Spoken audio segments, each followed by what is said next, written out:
It's no secret, this past year was really difficult for everyone. From the perspective of a college student, that meant that there were little chances to do internships, little chances to do study abroads, little chances to do anything except sit in front of your computer for 8 to 12 hours a day. But this video isn't meant for me to complain. This video is for me to talk about why I went to Nashville, Tennessee this summer. I consider myself very lucky to have 4 jobs this summer that relate to my career in some way. Sure, the music industry is tons of places. The entertainment industry really is kind of everywhere. But for what I want to do, it's not in my hometown. So instead of sitting around and waiting for something to happen, I made something happen. Also, heads up, this is not the only trip I'm taking this summer.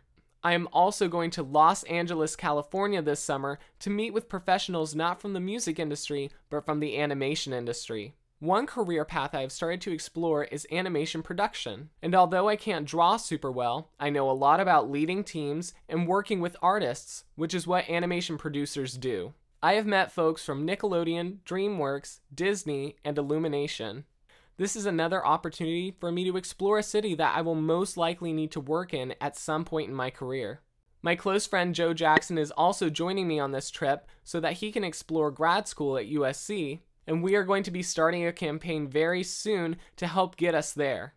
Hello, my name is Joe Jackson, and I am a rising senior at James Madison University studying composition. One of the reasons I went to visit LA this summer is to explore the campus of USC, the University of Southern California, for it is on a list I am finalizing for grad school applications this coming fall.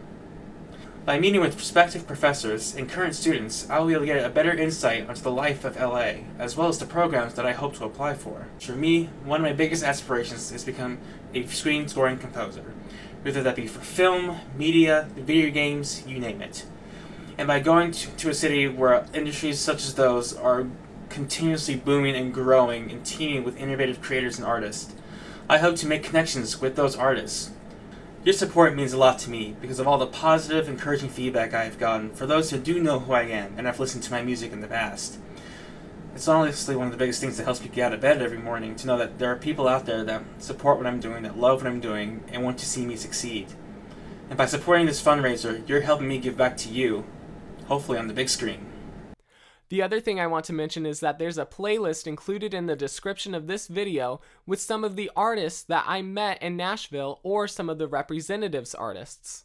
I traveled from my home in Pennsylvania all the way down to my apartment in Virginia where I go to school, and from there I played a wedding that was 1 hour south of there, and then I went from there down to Bristol, Tennessee, and from Bristol to Nashville. I went down to Nashville to meet entertainment industry professionals to learn about their life, their profession, and anything that might be out there for me. It was also a really good opportunity to learn the culture of the city as it is a huge player in the music industry. I met with marketers, managers, distributors, artists, sound technicians. I met tons of people. So, on to my stories from my trip to Nashville. The first day was pretty exciting. I arrived at about 2 in the afternoon and Nashville was very busy because it was the Sunday before Memorial Day.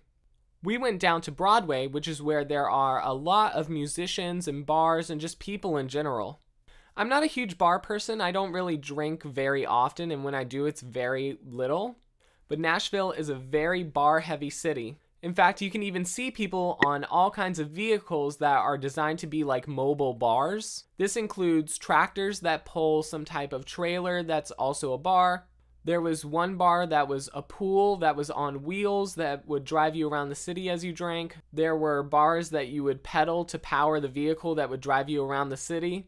Because of that, Nashville is also a very popular spot for bachelorette parties, and we did see quite a few bachelorette parties while we were down there.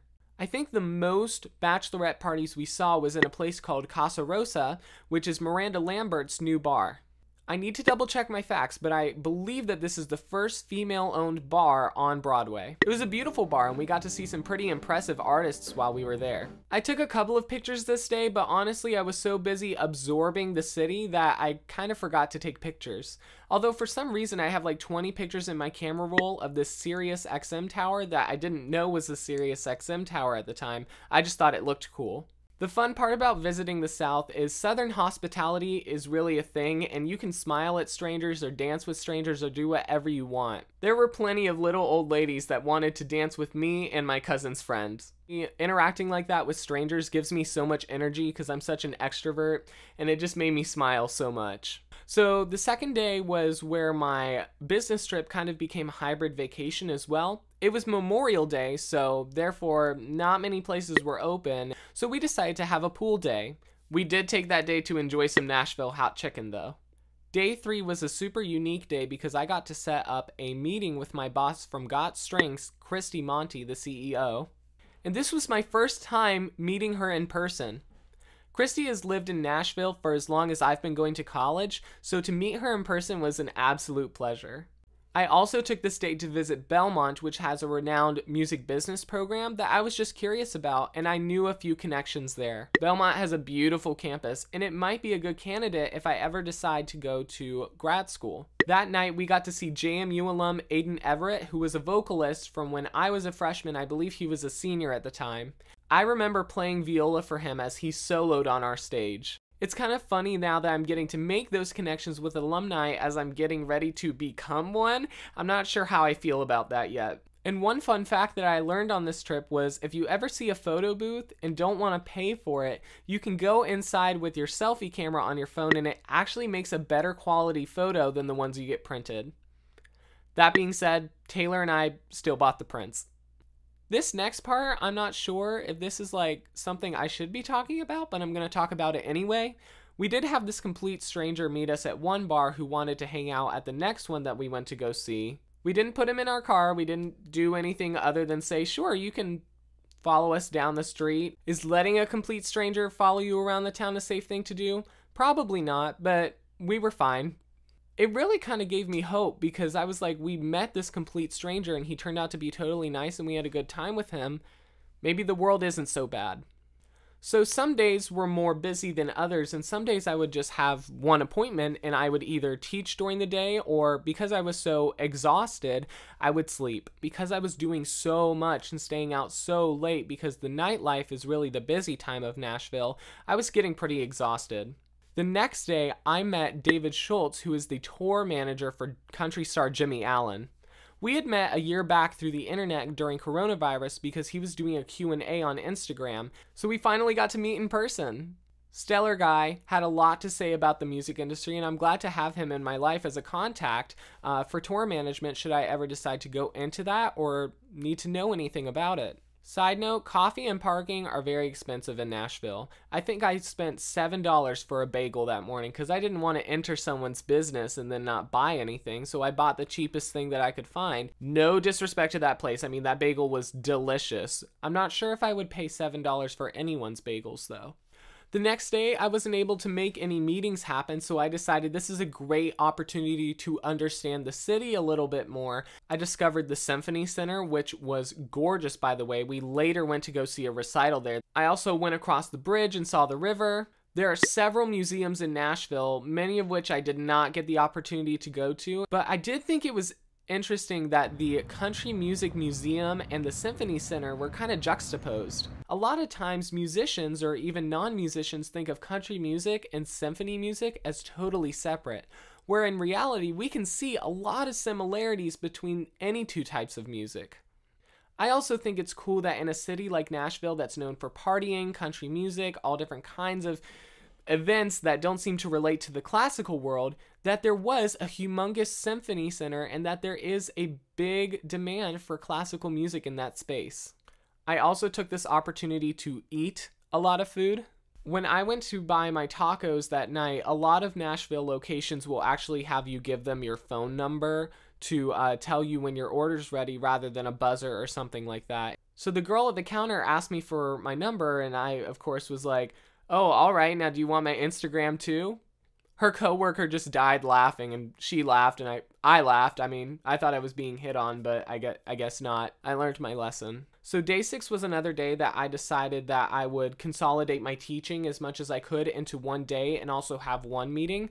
I met with Sam from Innovo Management, amazing manager. It's his company. The next day was super special for me because I got to see my friend CL from high school, and she actually ended up moving down to Nashville and going to Belmont. And we got to have lunch together and catch up after so many years of not seeing each other. She's one of the reasons I got into entertainment because CL has a beautiful voice and she does some fantastic cooking from what I understand now. The unique thing about this night though was because it is so loud in Nashville, because there's music everywhere. I really should have expected it, but I didn't know what to expect. I wore my in-ear monitors, well, let me get them for you.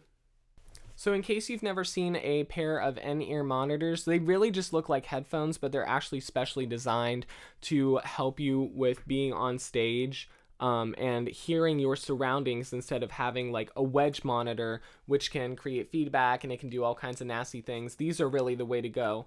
And everyone in Nashville had a pair of these that was performing. I use them for when I'm performing. Not every venue has an IEM system, but they are super helpful. But this is what they look like. They're clear and they go in your ears, and instead of like hanging down, they go down your shirt and you put them around your ear. So I wore them because my hearing was really suffering after the first night of going out. And the unique thing about this night was because I was wearing them and I chose not to drink, I think people thought that I had a hearing disability. And it was almost an interesting like social experiment to see how they would interact with me. I had people signing at me. I had people like pointing to their lips so that I could read them better. I am not diagnosed with a hearing disability, but I thought that was really interesting to kind of, sort of, maybe not really, see what it was like for someone who would go to a place like Nashville with one. So we woke up, realized that we had missed church, and we decided to go on about our day. We actually went to the mall that day, which is really close to the Grand Ole Opry. We didn't have tickets. There was some type of event going on there. We did try and sneak in, and that didn't go too well. I say that as though we were like kicked out of the Grand Ole Opry. That did not happen. We just tried to go in and were basically told that we couldn't. But that night we did eat at an aquarium themed restaurant where there was like an aquarium inside the restaurant, and I came to learn that they do have some marine biologists on staff that take care of these fish. On Saturday, my cousin's friend Jenna and I also decided to go to the zoo. Okay, so the aquarium is my favorite place on earth, but the zoo is definitely up there. I've been watching a lot of Dr. K's Exotic Animal ER on Disney+, and that gave me a whole new perspective and appreciation for veterinarians and animals of all different kinds. What I especially liked about the Nashville Zoo is they keep their information very public for how they care for the animals to make sure that they're not just keeping the animals alive, but are enriching their lives. I took all kinds of photos that I just really enjoy to look back on and edit. They're not the best, but I do like to take pictures occasionally. So the 9th day was another day where I didn't have a whole lot of meetings and it was super rainy. Side note, why do thunderstorms only happen seemingly in the middle of the night? The same day we took photos, I also decided to take a trial lesson with the viola professor from Belmont, Sarah Cote. I've known her for a few years. We've sent some emails back and forth, and I also got to experience her teaching a masterclass over Zoom through my university. It's kind of funny, without coronavirus, we probably never would have come up with the idea to do a masterclass through Zoom. There's been some good, some bad, and some ugly through the coronavirus for musicians, and that's definitely one of the good things, is getting to make those connections with people from all over the country and occasionally all over the world. The next day, I met the creator of Pushtok, who had an amazing story of how he came to the States and ended up making this marketing platform for musicians on TikTok. It's very important to me that when I'm meeting people, that I don't just talk business with them. I want to know about them. I want to know their inner workings. I want to know and have a relationship with these people, because understanding their stories will help me understand them. And then later, it may or may not help me with my business skills. But the important thing is that I understand that person and make a personal relationship. Day 12 was a lot of fun because I felt like a real music business person, because I had my satchel on one side, my folio on the other, and I was going to the Symphonic Distribution office to meet Randall Foster, who I'd met a few months prior through the internet. He has a lot of great things to say about the entertainment industry, and fun fact, Symphonic Distribution distributed Laura Marano, also known as Allie from Austin and Allie, and then later that day, the Symphony Center was actually giving a free recital through their Accelerando program, which is an educational program run through the Symphony. I think they should all be very proud of their work. I met the teachers, I also met some of the students, and one of the seniors was a viola player, and I got to see her play this beautiful piece, and it was just a lot of fun to see music education in a place that I'm not familiar with.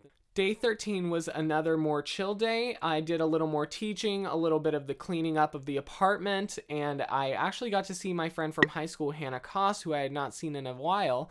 It's so much fun to reconnect with people you met and had a good relationship with in high school in a city like Nashville, because you get to see just how much they've accomplished and everything that's going well in their life, and even the things that might not be going so well, and you get to keep that relationship and either grieve or celebrate with them. After meeting with Hannah, my cousin and I went to the National Museum of African American Music, which was a lot of fun for a lot of reasons. They talked about gospel music, they talked about blues music, they talked about jazz music, they talked about R&B, they talked about hip hop. And then at every panel that you would go to, because there were a lot of interactive touchscreen panels that you could learn about, you had these wristbands, and the wristbands would scan on the panel, and it would save whatever you scanned and then email it to you afterwards. This past year, I took the theory of pop music with Professor John Peterson, and we talked a lot about the Black influence in today's modern music, including how the blues may have led to today's modern pop music. We also touched on more serious topics about the racism within the music industry and all different kinds of discrimination or cultural appropriation that also happened in it. However, I don't think this museum's focus was on the good or the bad. It was focused on the truth. In the museum, I learned so much, and I got to see so much and well, including a trumpet that was owned by Louis Armstrong, some outfits that were owned by Ella Fitzgerald, and some records from Whitney Houston. I think this museum is great for people of any age or any background. There were plenty of things for kids to do inside the museum as well. It's very interactive. You could make your own beats. We even got to dance with a gospel choir. They edited us in, and let's just say one of these things is not like the other. I also noticed a whole bunch of books at the end of the tour in the gift shop that I'm considering getting for my studio when I read to my younger students. And I also made sure to clean up my cousin's apartment, and the funny thing with that was I decided I wanted to give her like a little present, and I bought her some flowers. And I had read on the internet somewhere that putting flowers in like a little bit of soda and water will help them last longer. But I had bought them a few days prior, and I hid them in the only place I knew she wouldn't go, which was the supply closet. What happened was they turned brown and like rotted and were disgusting. And I didn't have time to go get her more, so I just gave her these filthy flowers that were like sitting in Sprite.